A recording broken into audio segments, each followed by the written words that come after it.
চলে এসেছি চেরির hair cut করতে, কারণ পুজো আসছে। মাম্মা পাপা স্টাইল করলে হবে, চেরিকেও তো একটু স্টাইল করতে হবে।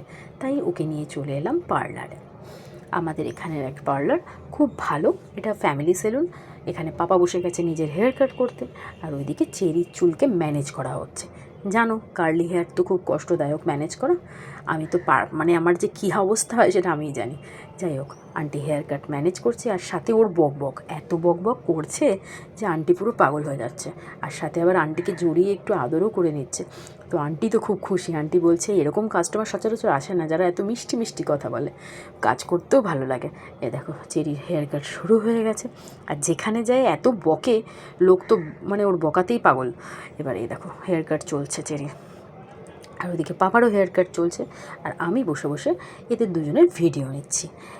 বাবা মেয়ের সাজটা তো দেখতে হবে না পুজোতে, তাই জন্য আমি বসে আছি। এদিকে চেরির পাপার চুল কাটা হয়ে গেছে, শুরু হয়ে গেছে শেভিং করা। আর এদিকে চেরির চুলও কাটা হয়ে গেছে, ড্রায়ার দিয়ে শুকোনো হচ্ছে চুলটাকে। আমি ভিডিও করছি, দেখি চেরি কতটা এক্সাইটেড নিজের চুল দেখে। মুখ দেখেই তোমরা বুঝতে পারছো, ও খুব খুশি নিজের চুল কাটিং দেখে। কিন্তু আমরা একটুখানি টুকটাক কাজ করব, বেরোবো বলে আন্টি ওর চুলটাকে সেট করে বেঁধে দিচ্ছে, যাতে গরম না লাগে। একটু পনিটেল বেঁধে দিচ্ছে, তাই চেরি খুব এক্সাইটেড, আন্টি চুল বেঁধে দিচ্ছে ওর। এদিকে পাপার হেয়ার কাট, শেভিং সব কমপ্লিট। এদিকে চেরিরটা কমপ্লিট হলেই আমাদের কাজ শেষ। যাই হোক, চেরিকে চুল আঁচড়ে দিয়ে আন্টি একটা পনিটেল বেঁধে দেবে বলে রেডি করছে।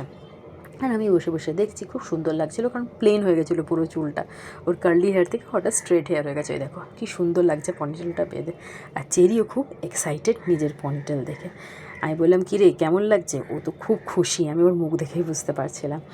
যাই হোক, দেখো তোমরাও দেখো চেরিকে কেমন লাগছে।